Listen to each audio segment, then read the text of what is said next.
Hi, I'm Jeff Sharon from UCF Sports Night. You can now watch UCF TV 24 hours a day on Bright House Digital Channel 1.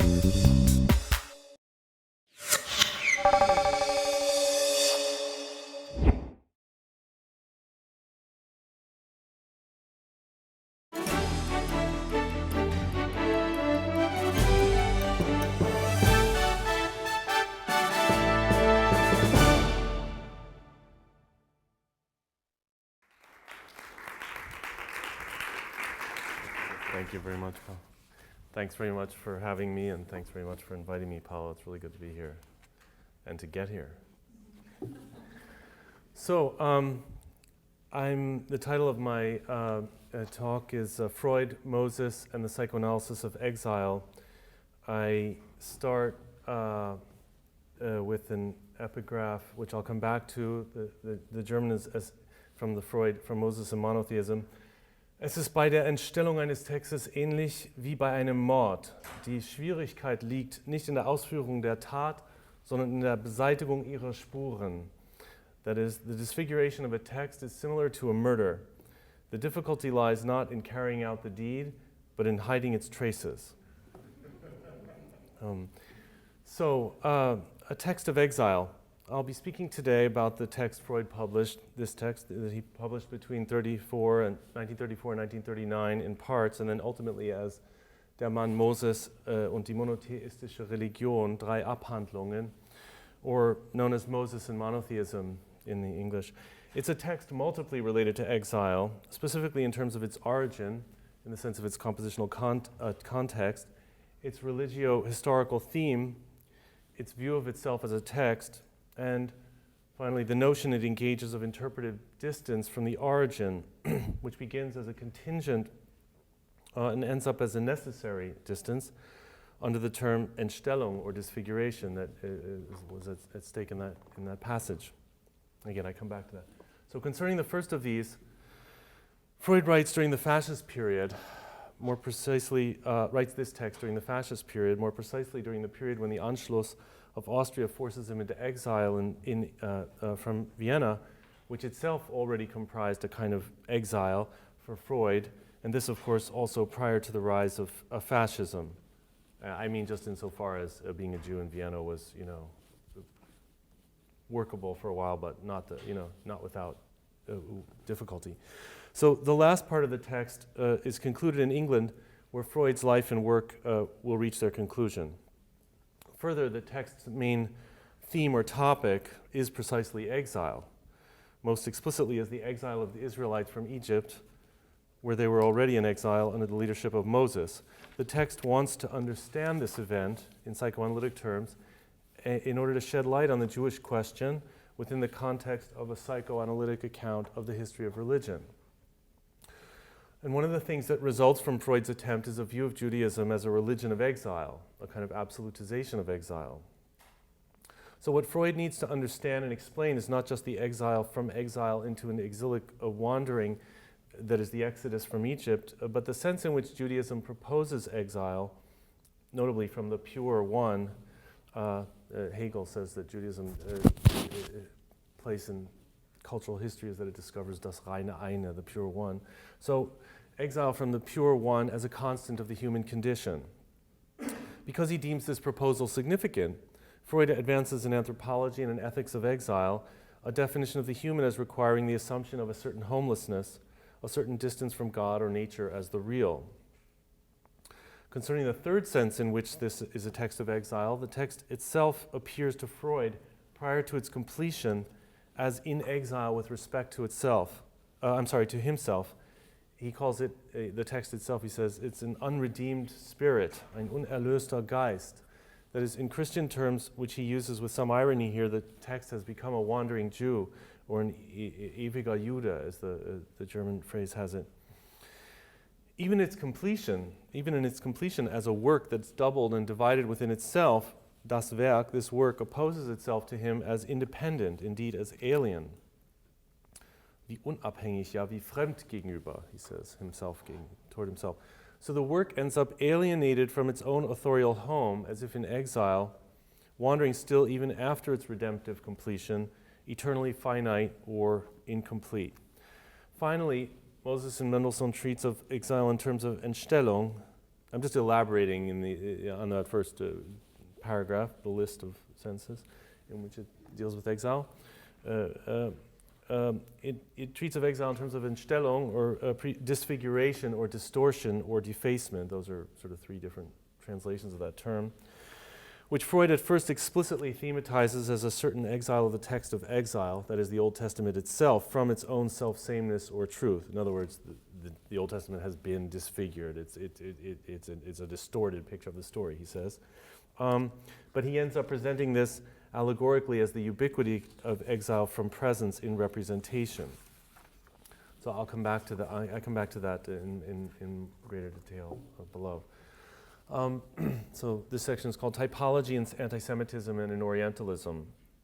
This thing is will be presumably part of the book on Orientalism. So from what exile is Freud exiling himself by writing this text? Or out of what bondage does the text intend to free its readers? Also, not just he himself.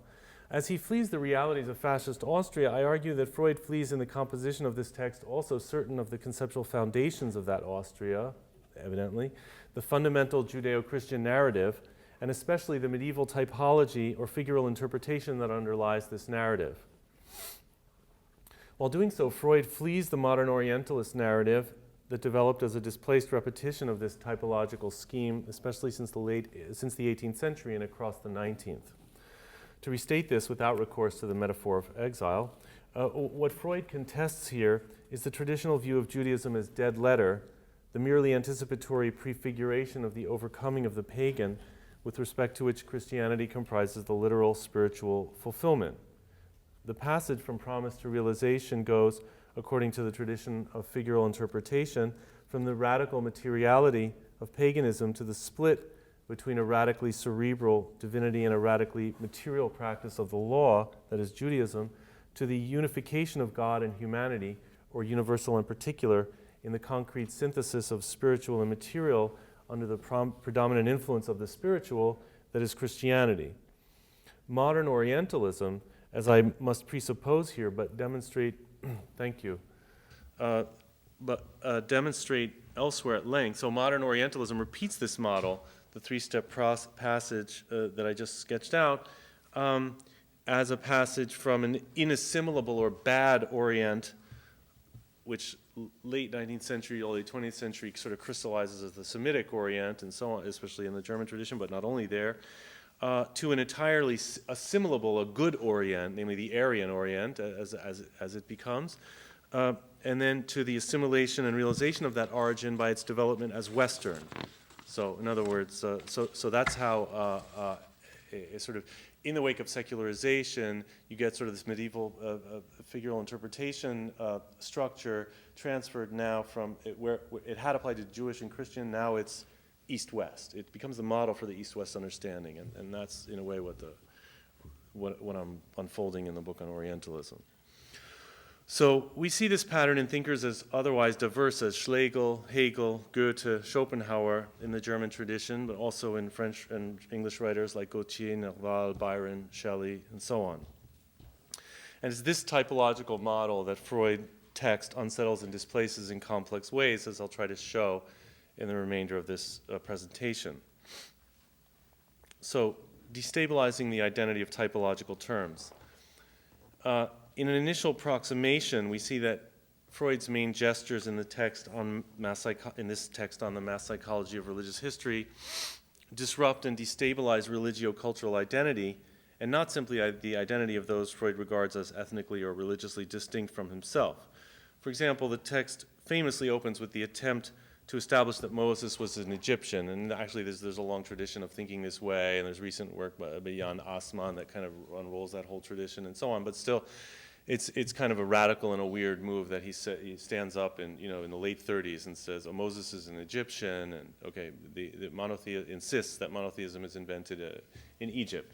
Okay, so I'll just actually, to move a little more quickly for this part, I'll just summarize that. So the Jewish is displaced here by being made Egyptian quasi, and that the Egyptians invent monotheism, and then what you would think of So the position of the Christian in the discourse is also, in the discourse of figural interpretation, is also then displaced, because what was supposed to be the Jewish prefiguration is actually a pagan prefiguration, and so the and then in turn the pagan prefiguration is, or pre-prefiguration, what is actually the first of the three steps, is now, which was Egyptian, is again presented in a way that is weird, and it doesn't fit the model, because paganism gives rise to its own monotheism, and moreover, the paganism, this discovery of, more importantly, this discovery of the monotheistic God, or invention of the monotheistic God, or whatever,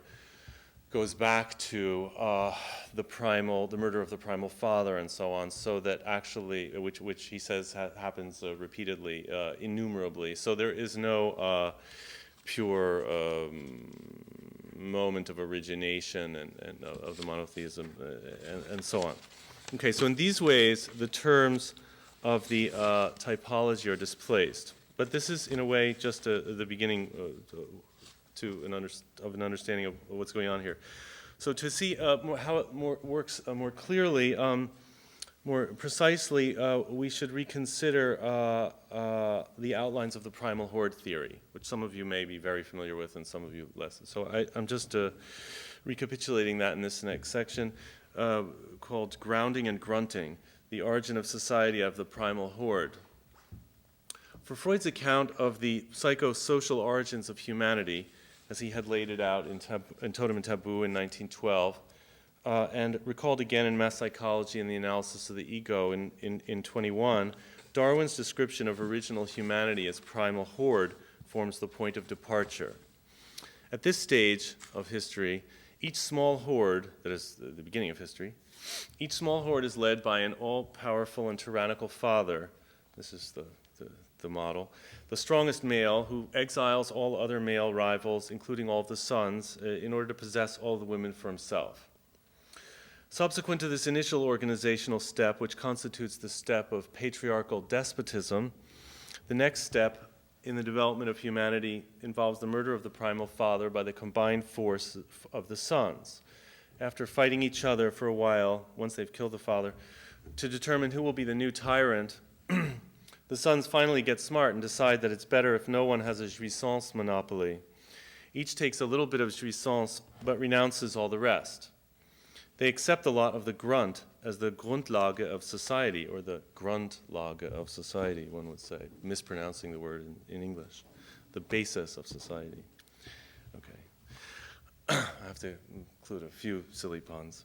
So, the incest taboo and its attendant exogamy arise as all decide that they will not fight each other for the familial women, but only on condition that all accept that monopoly equally. Matriarchy intervenes in this period, Freud assumes, following Bachofen to some degree, das Mutterrecht, such that the mothers regain some of the power previously held by the fathers. Although relatively happy about this arrangement, the Society of Sons also feels guilty about the father's murder, regretful because they loved and still love him. Ordnung ist das halbe Leben, as one says in German, order is half of life. In other words, there's something protective partly about and order creating about the father that is appreciated, I suppose. He doesn't really give an account of why they love the father, but I mean, it's okay. So the tyrannical moral conscience of the self-limiting good brothers derives from the initially literally cannibalistic internalization of the father. Right? For Freud, they eat the father, as compensatory identification with him in an idealized form. The father now both protects and brutally excludes them from their own experience and impulses in their own minds. The father becomes the internal principle of mediation and displacement. The ego ideal shared by all the brothers gives them a common trait they share with each other, the basis and center of their identity. Over time, after the matriarchal latency period, the patriarchy returns, but in a milder form, displacing the matriarchy and giving a now limited role to paternal power and reality, as controlled by the idealization and inwardization of that power through the internalization of the figure of the father. So the result of the process of civilization for religion is that identification with the father as one's own ideal and with an ideal father or with the rule of the ideal forms the core of what will later be religion. Okay, so let's look at how religion develops. That's this reconstruction of the origin of society or of humanity. Right? Then what does religion do? So religion as return of the repressed origin from totemism to Christianity. How does religion develop out of, I should say in 3 easy steps, actually, but how does religion develop out of and as the identification with the murdered father that completes the founding of human society? Given the foundation of society and the violent suppression of its founding violence, religion develops as the reflection of this foundation on the level of consciousness, but a reflection that, as symptomatic repetition or return of the repressed, is always marked by some degree of opacity. The stages of the development of religion are those of the development of an increasingly clear consciousness of the origin of human society, but here the increase is never entirely assured. Hence, the teleological view of religious history or the history of revelations that reigns, for example, in the idealistic tradition from Lessing to Herder to Hegel is no longer tenable or in any way guaranteed. Further, whereas in the idealism the advance of consciousness is an advance of freedom, of the consciousness of freedom, the advance of consciousness in Freud is an advance in the consciousness of the murder of the primal father. A little bit different. It's limited. That is to say, it's a consciousness of limitation and mediation as the result of the violent suppression of original violence. So let's review the stages. Totemism is the first religion for Freud, and the anthropologists he follows. In totemism, on this theory, widely discredited, an animal is worshipped as sacred representative of the clan and periodically consumed in the totem feast, where the animal functions as replacement for the primal father consumed long ago. So there's that aspect of repetition. In a next step, the deity becomes gradually humanized. When patriarchy reinstalls itself in a moderated form, mother goddesses appear as figures of mourning for the now diminished power of the mothers, and male gods appear likewise initially as figures of the mother's favorite son, always also as indirect reminders of the dead, displaced father, internalized father. The next step, in turn, which is the invention of monotheism, is understandable as a fairly explicit return of the recognition of the primal father prior to his murder and consumption. Quote, "It is the religion of the primal father, and the hope of reward, distinction, and finally world sovereignty is bound up with it. This last named wish fantasy, relinquished long ago by the Jewish people, still survives among their enemies in their belief in the conspiracy of the elders of Zion." Unquote. But the return of the primal father as religion of the father occasions, not surprisingly, the return of his murder.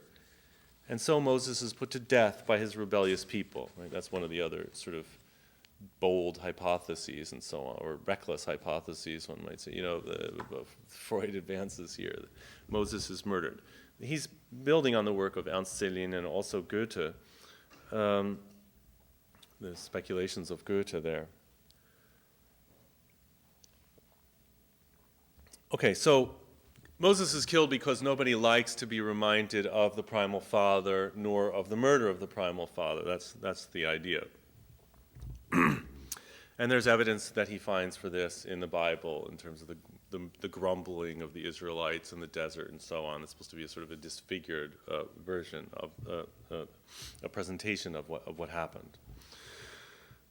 So, and then there's this story about the Jewish people. Then actually Moses is forgotten, his God is forgotten. They go to Canaan, they absorb this other Canaanite god, Yahweh, who's actually a completely different God, who's not a monotheistic God, and he's Freud understands him as a volcanic deity of some sort. And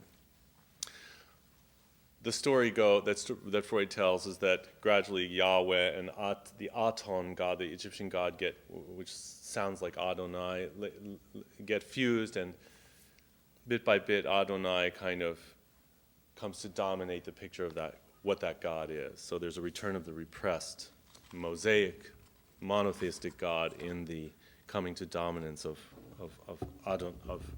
the monotheistic God as an ethical God and so on. Okay. But Judaism does not, for Freud, recall the murder of the primal father. In other words, it becomes a cult of the father. It expresses love of the father, admiration, and so on, but not it suppresses the flip side of that, the resentment of the tyrannical and so on. So this work of memory, this lifting of repression, awaits the invention of Christianity, and in this work consists its progressive dimension. For it recalls the murder of the father in the indirect form of the notion of original sin, and it atones for the murder indirectly by way of Jesus, the son who dies for all of the other sons, so that we may live. But if, on the one hand, Christianity acknowledges the murder, whereas Judaism denies it, on the other hand, Christianity repeats the murder of the father by murdering the father religion, Judaism, and replacing it with the son religion, Christianity, which is Christianity itself, and so on. Okay, so in a sense, Christianity also fails to do justice to the murder of the father. It doesn't recall it in an entirely transparent way. Okay, I'm running out of time here, and this is going to be hard to get through. But let me just take two further steps as quickly as I can. So, the next section is the origin of humanity as origin of the logic of representation. Having reconstructed Freud's account of the origins of human society and their reflection in religious history, we need to do one more thing before we see how he displaces typology, namely, how his account of the origin, we have to see how his account of the origins of human society functions as an allegory of the origins of the logic of representation. So I think because I think there's a more abstract signification to Freud's account that gives it its plausibility and its meaningfulness in a sense. Okay, so from this standpoint, the primal father signifies or personifies simply the logical principle of identity. In other words, the primal father creates by force a unity out of a dispersed multiplicity. So the emergence of the primal father is just the violent emergence of identity as such, not personal identity, but the self-identical as a logical principle or metaphor. And in turn, the murder of the primal father, it sort of allegorizes the emergence of the principle of difference. It's a differentiation of the father's unity and so on. And the consumption of the father by the brother horde allegorizes the way in which identity actually difference participates in identity or depends upon identity. There's some sort of dialectical relationship between the two. So what this means is that, and the process culminates in a representation. So you have like the origin of, it's like an allegory of the origin of representation in the emergence of the principles of identity and difference, or metaphor, metonymy, which are the basis of the possibility of representation.